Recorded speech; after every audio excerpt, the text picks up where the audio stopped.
Hello दोस्तों, तो कैसे आप सभी। आशा करता हूँ आप लोग अच्छे होंगे, स्वस्थ होंगे और आप मन लगा के पढ़ाई कर रहे होंगे ताकि इस बार का एग्जाम आप अच्छे से निकाल पाए। तो आपकी इस तैयारी में हम लोग थोड़ा सा बूस्ट करेंगे। आज हम लोग कुछ सवाल बनाएंगे जो एग्जाम के लिए इंपॉर्टेंट रहता है और ऐसे सवाल आपको क्या होते रहेंगे एग्जाम में देखने को मिलता रहेगा। चलिए हम लोग सवाल की ओर देखते हैं। देखिए, इसको बनाने के दो तरीके हैं।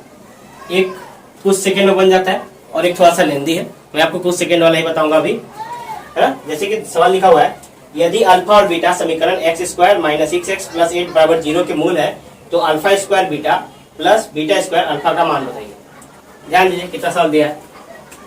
सवाल बोला है कि x² - 6x + 8 = 0, है ना। इसके अल्फा और बीटा दो मूल है। बोला गया, आपसे पूछा गया है α² प्लस बीटा प्लस β² बटा अल्फा बराबर कितना, यही आपसे पूछा गया है। देखिए, इसको आप फॉर्मूला होता है alpha plus beta, alpha into beta निकाल के उस तरीके का आप बना सकते हैं, लेकिन अगर वो बनाने जाएंगे तो उसमें बहुत ज्यादा समय लग जाएगा। ऐसे सवाल को आप, इसका फैक्टर बच्चा जानता है। आप लोग 7 क्लास में 8 क्लास में ऐसा फैक्टर बनाए होंगे बहुत ज्यादा। ये x² - 6x + 8 है। आप इसको तोड़ेंगे तो अल्फा बीटा आ जाएगा, जो इसको हम लोग x बराबर आता है, x के दो मूल बोलते हैं, तो आ जाएगा ये 4 दूनी 8, 4 दूनी 8, 4 दूनी 6, ये हो गया। आप अल्फा को बोल सकते हैं 4, बीटा को बोल सकते हैं 2। तो बोला है अल्फा का स्क्वायर मतलब 4 का स्क्वायर 16, बीटा तो बीटा² मतलब 2 का स्क्वायर 4 और अल्फा मतलब अल्फा। हो गया, सॉल्व कर दीजिए। एक कट गया 8 बार में और एक कट गया 1 बार में। 8 + 1 कितना हो गया 9, कितना हो गया। आसान सवाल है, उम्मीद करता हूँ आपको समझ में आया होगा। चलिए हम लोग अगला सवाल देखते हैं। देखिए, ये पार्टनरशिप का सवाल है, बहुत इंपॉर्टेंट सवाल है। ये तो आपको तो आना ही चाहिए। अगर ये नहीं आया तो आप क्या ही एग्जाम में बनाएंगे। ध्यान दीजिए, लिखा है ए और बी ने क्रमशः 15,000 रुपया और 30,000 रुपया लगाकर एक व्यवसाय शुरू किया। यदि ए और बी क्रमशः 1:5 के अनुपात में लाभ कमाते हैं, साझा करते हैं, तो ए और बी के लिए निवेश की समय अवधि का अनुपात ज्ञात कीजिए। लिखा है ए का लाभ और बी का लाभ दिया है 15,000 अनुपात 30,000, ये दिया है। आप क्या कर सकते हैं, आप इसका रेशियो निकाल सकते हैं। देख रहे 3 0 से 3 0 गया, 1 से 1 कर गया, 1:2 आया। ये समझ में आया होगा आपको। बोला गया है कि ए और बी का जो मूलधन है, ए और बी का जो ये रुपया है, ये बिजनेस में कितने समय तक लगा रहा, ये आपसे पूछा गया है, कितने समय तक लगा रहा। तो ए का मूलधन जो 15,000 रुपया था, ये बिजनेस में कितने समय के लिए लगा था, हमको तो पता नहीं है। हमको जब पता नहीं है तो हम लोग क्या करेंगे, इसको x मान लेंगे और इसको मान लेंगे y। तो क्या हो जाएगा, आप 1 को x से गुणा करेंगे तो x अनुपात * y हो जाएगा कि नहीं हो जाएगा। समझ आया होगा। तो हम लोग जानते हैं, आप भी ये जानते हैं कि जो प्रॉफिट शेयरिंग रेशियो होता है, लाभांशी का अनुपात, तो क्या होता है, वो इन दोनों का अनुपात ही होता है।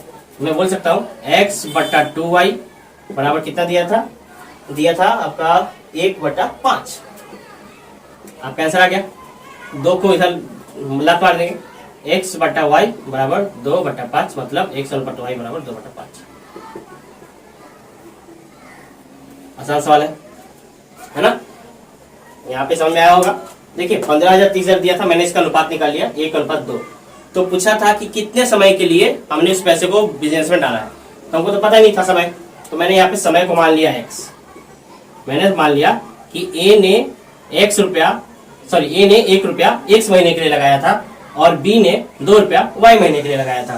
तो दोनों का आपने मल्टीप्लाई कर दिया तो x/2y आ गया। ये जो है x/2y किसके बराबर है, 1/5 का।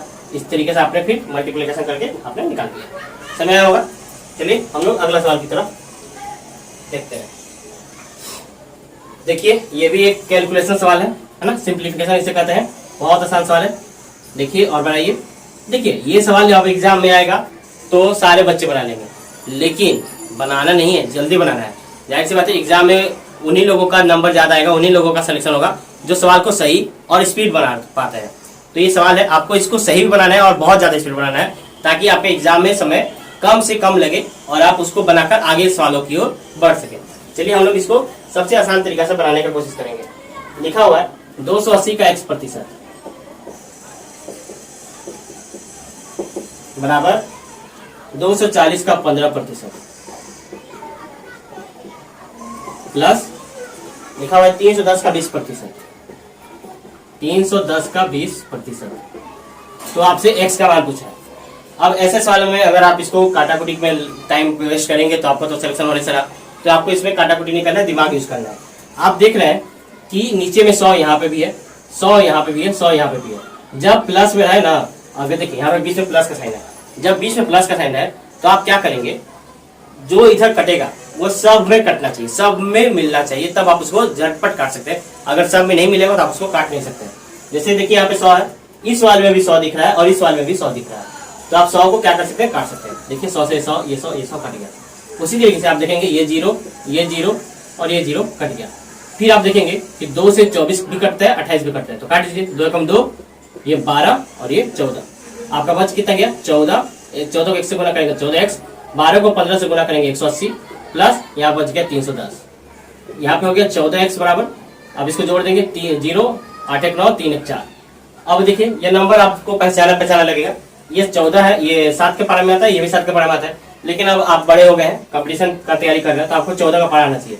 डायरेक्ट काटेंगे, 14 28, 14 3 42, 14 5 70, आंसर 135 है ना। देखिए मैं आपको ये बताने के चक्कर में इतना लंबा किया, मैं रहता तो बस इजी करता, इसके बाद डायरेक्ट ये आंसर आ जाता। इसके बाद डायरेक्ट ये बहुत इजी कैलकुलेशन था, ये दिमाग में किया जाता था। 14x, ये 15 बार 180 और 310 दिख रहा था, 180 को 310 जोड़ते 490 आता, कर पाते।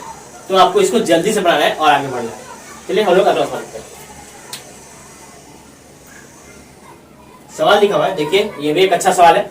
अब ऐसे सवाल एग्जाम में आ गए और आपने ऐसे सवालों पे समय बर्बाद किया तो आपने बहुत बड़ा पाप किया, है ना। एकदम इजी सवाल है। देखिए क्या लिखा है, लिखा है धन को साधारण ब्याज पर उधार दिया गया। एक अमाउंट है, अमाउंट को क्या किया, कुछ ब्याज पे दिया गया है। लिखा है 12 वर्षों के बाद इसका साधारण ब्याज धन का 3/5 हो जाता है, तो ब्याज दर ज्ञात कीजिए।